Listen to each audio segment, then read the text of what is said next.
வணக்கம் உறவுகளே. யாழ் மாவட்ட செயலக ஊடகப் பிரிவின் செய்திகளுடன் உங்களை சந்திப்பதில் மிக்க மகிழ்ச்சி. நேற்றைய தினத்திலிருந்து பெட்ரோல் எரிபொருளுக்காக மக்கள் நீண்ட வரிசையில் காத்திருக்கின்ற நிலை உருவாகியிருக்கின்றது. இன்றும் சில இடங்களில் அதை நிலைமை உருவாகிறது. ஆனால் பெட்ரோல் அதாவது எரிபொருளுக்கு தட்டுப்பாடு இல்லை என்றும் அதனால் பிரச்சனை வராது, நீங்கள் செயற்கை தட்டுப்பாட்டை செய்ய வேண்டாம் என்றும் எங்களுடைய அரசாங்க அதிபர் மருதலிங்கம் பிரதீபன் அவர்கள் கேட்டுக்கொண்டிருக்கிறார் பொதுமக்களை. நேற்று ஊடகங்களுக்கு கருத்து தெரிவிக்கும் போது அவர் காங்கேசன்துறையில் உள்ள எரிபொருள் களஞ்சியம் வளமை போல் இயங்குகிறது என்றும், ஞாயிற்றுக்கிழமையில் இயங்காதானே காங்கேசன்துறையில் உள்ள பெட்ரோல் களஞ்சியத்திலிருந்து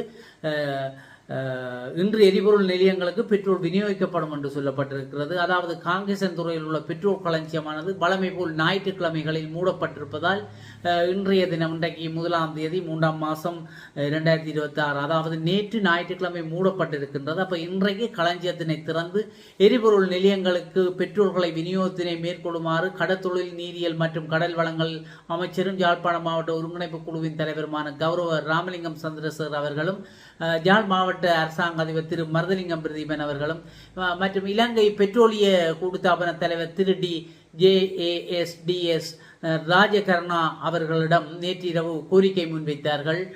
கோரிக்கை முன்வைக்கின்ற போது அதற்கு அமைவாக பெட்ரோலிய கூட்டுத்தாபன தலைவர் அவர்களின் அறிவுறுத்தலுக்கு அமைவாக இன்றைய தினம் யாழ்ப்பாண மாவட்டத்தில் உள்ள எரிபொருள் நிலையங்கள் அனைத்துக்கும் பெட்ரோல் விநியோகம் செய்யப்படும் என்றும் விநியோகிக்க வடபிராந்திய பெட்ரோலிய கூட்டுத்தாபனம் நடவடிக்கை எடுத்துள்ளது என்பதனை கூறியிருக்கிறார்கள். மற்ற பெட்ரோலிய கூட்டுத்தாபனம் அறிவித்திருக்கிறது பெட்ரோலுக்கு தட்டுப்பாடு இல்லை, ஈரான் பிரச்சனையால் பெட்ரோலுக்கு எதுவித பிரச்சனையும் வராது என்று சொல்லியும் எங்களுடைய நாட்டிலே 37 நாட்களுக்கு தேவையான எரிபொருள் இருப்பில் இருப்பதாக தெரிவிக்கப்பட்டிருக்கிறது. ஆகையினால் எங்களுக்கு அஞ்ச தேவையில்லை, 37 நாட்களுக்குள் ஏதாவது ஒரு முடிவு வரும் என்ற ஒரு எதிர்பார்ப்பு எங்களுக்கு இருக்கிறது. ஆகையினால் மக்கள் பதட்டப்பட வேண்டாம், பதட்டப்படாமல் இருக்கும்படி நாங்கள் கேட்டுக்கொள்கின்றோம். அந்த வகையிலே மாவட்ட செயலக செய்திகளாக இன்னொரு செய்தியும் இங்கே வந்திருக்கிறது. என்னென்று சொன்னால்,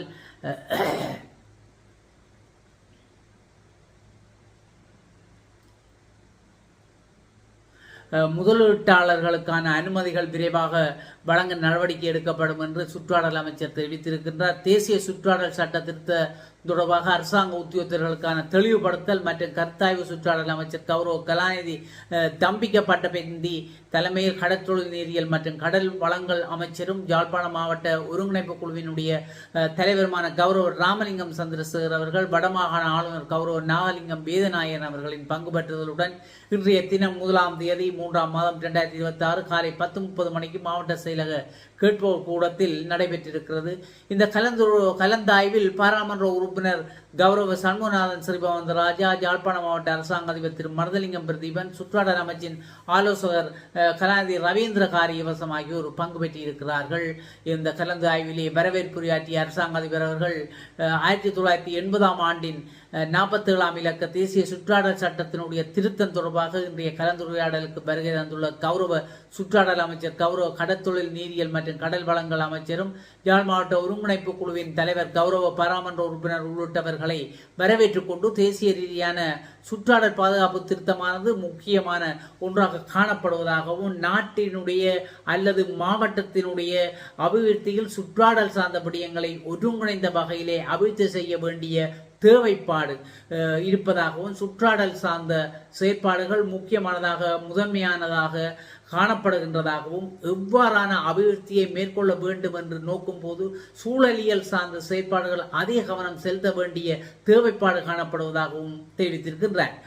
மேலும் தேசிய சுற்றாடல் சட்ட திருத்தம் தொடர்பான முன்மொழிவுகள் பாராளுமன்றத்திலே சமர்ப்பிக்கப்பட வேண்டி இருப்பதாகவும், அதில் ஒரு அங்கமாக சட்டமூலத்திலே காணப்படுகின்ற, அதாவது 1980ஆம் ஆண்டு 41ஆம் இலக்க சுற்றாடல் செயற்பாடு சட்டமானது மீண்டும் திருத்துவதற்கான ஒரு செயற்பாடுகளை மேற்கொண்டிருப்பதாகவும், சுற்றாடல் சார்ந்த செயற்பாடுகளை முன்னெடுப்பதிலே திணைக்களம் சார்ந்த அதிகாரிகள் மற்றும் பிரதேச செயலாளர்கள் முதன்மை வாய்ந்தவர்களாக இருக்கின்ற காரணத்தினால் அவர்களின் கருத்துக்களை பெற்றுக்கொள்ள வேண்டிய தேவைப்பாடு காணப்படுவதாகவும் கௌரவ அமைச்சர் அவர்கள் சுற்றாடல் திட்டம் தொடர்பாக கருத்துக்களை வழங்குவதற்காக கலந்துரையாடலில் கலந்து கொண்டுள்ளதாகவும் மாவட்டத்திலேயே சுற்றாடல் சார்ந்த திட்டங்களை நடைமுறைப்படுத்துகின்ற போது சுற்றாடல் சார்ந்த விடயங்களை அதாவது கவனத்தில் எடுத்து மேற்கொள்ளுகின்ற போது சட்டத்தில் காணப்படுகின்ற பிரச்சனைகளுக்குள்ள விடயங்களை திருத்துகின்ற சந்தர்ப்பங்கள் காணப்படுகின்றதாகவும் ஆகவே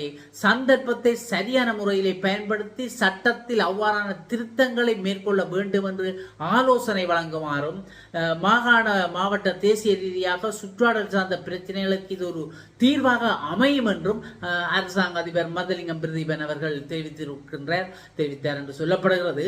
இந்த கலந்தாய்விலே கருத்து தெரிவித்த கௌரவ ஆளுநர் அவர்கள் வடக்கு மாகாணத்தை நோக்கி பல முதலீட்டாளர்கள் வருகை தருவதாகவும் அவர்களுக்கான முதலீட்டு அனுமதிகளை பெற்றுக் கொள்வதில் காலதாமதம் ஏற்படுவதாகவும் சுற்றாடல் அமைச்சின் கீழான நிறுவனங்கள் ஏற்படுத்தும் தாமதங்கள் மற்றும் தடைகள் இயலுமானவரை நிவர்த்தி செய்யப்பட வேண்டும் எனவும் தெரிவித்திருக்கின்றார்.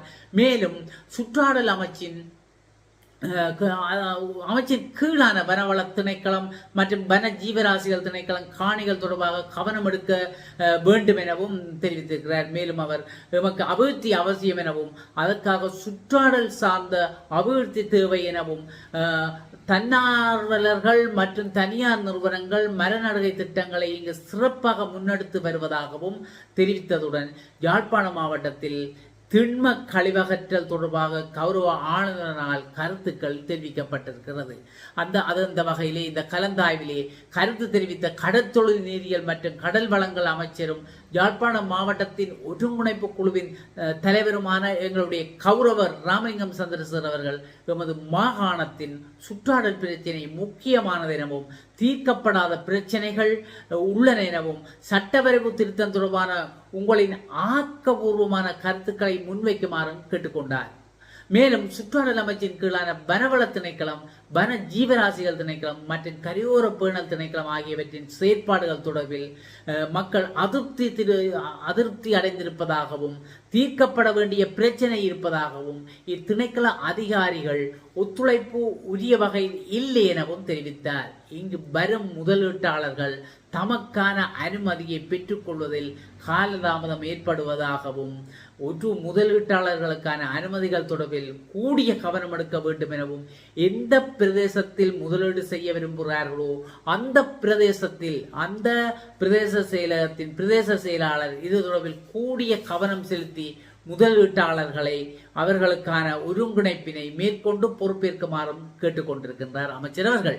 சுற்றாடல் அமைச்சர் கௌரவ கலாநிதி தம்பிக வடபெந்தி அவர்கள் தமதுரையில் யாழ்ப்பாண மாவட்டத்திற்கு முதல் தடவையாக வருகை தந்துள்ளதாகவும் கடற்தொழில் அமைச்சர் வடமாகாண ஆளுநர் அரசாங்க அதிபர் ஆகியோருடன் சூழல் பிரச்சனைகளை விரிவாக ஆராய்ந்ததாகவும் காணி பிரச்சனைகள் உள்ளது எனவும் இக்கூட்டத்தில் உடனடியாக தீர்க்க முடியாது விட்டாலும் அணுகக்கூடியதாக இருக்கும் எனவும் மாகாணத்தின் போரின் பின்னர் குறித்த 2 திணைக்களங்களுக்கும் ஒதுக்கப்பட்ட பிரதேசங்களில் எல்லைப்படுத்தலில் காணப்படும் தவறுகள் திணைக்களங்களுக்கிடையில் இணைந்த வகையில் தீர்க்க முடியும் எனவும் அவர் தெரிவித்திருக்கின்றார்.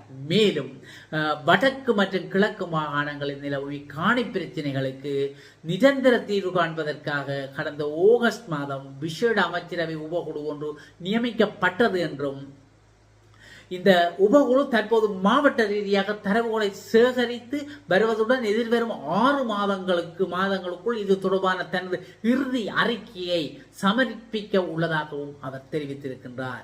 மேலும் எமது அமைச்சின் கீழான நிறுவனங்களில் நிலவும் ஆளணி வெற்றிடங்கள் காரணமாக முதலீட்டாளர்களுக்கான அனுமதிகளை வழங்குவதில் கால தாமதங்கள் ஏற்பட்டுள்ளன எனவும் தற்போது இந்த வெற்றிடங்களை நிரப்புவதற்காக 1685 புதிய உத்தியோகத்தர்களை இணைத்துக் கொள்வதற்கான அனுமதி கிடைக்கப்பெற்றுள்ளது எனவும் இந்த ஆட்சேர்ப்பு நடவடிக்கைகளில் இப்பிரதேசத்தை சேர்ந்தவர்களையும் அதிக அளவில் விண்ணப்பிக்க ஊக்குவிக்குமாறு கேட்டுக்கொள்வதாகவும் எதிர்காலத்தில் அனுமதிகள் வழங்குவதில் ஏற்படும் தாமதங்கள் முற்றாக சீராகும் எனவும் கடந்த காலங்களில் அமைச்சின் கீழான நிறுவனங்களில் பணியாற்றும் அதிகாரிகள் சரியான முறையில் வழிநடத்தப்படவில்லை என்றும் குறைபாட்டை அவதானித்ததாகவும் பிரதேச உத்தியோகத்தர்கள் அமைச்சுடன் இணைந்து கடமையாற்ற நடவடிக்கை எடுக்கப்பட வேண்டும் எனவும் வினைத்திறனான சேவைக்கு துரித நடவடிக்கைகள் எடுக்கப்படுவதாகவும் கௌரவ அமைச்சர் அவர்கள் தெரிவித்திருக்கிறார். தேசிய சுற்றாடல் சட்ட திருத்தம் தொடர்பில் சுற்றாடல் அமைச்சின் ஆலோசகர் கலாநிதி ரவீந்திர காரியவசம் அவர்களால் முன்வைப்பின் ஊடாக விரிவாக விளக்கம் அளிக்கப்பட்டது. நிகழ்வின் இறுதியாக என்ன நடந்தது? பழைய பூங்காவில் கௌரவ சுற்றாடல் அமைச்சர் அவர்களால் மரம் நாட்டப்பட்டது.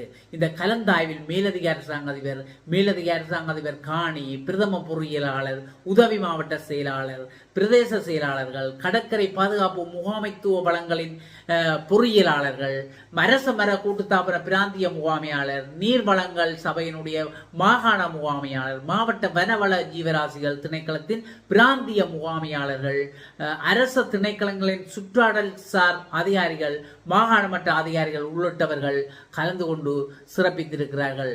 ஆகவே ஒரு நல்லொரு விடயம் கலந்தாய்வு நடைபெற்றது. அதனால் எங்களுடைய இந்த யாழ்ப்பாணத்துக்கு ஒரு நல்ல விடயம் நடக்க வாய்ப்பு இருக்கிறது என்பது எங்களுக்கு தெரிகிறது.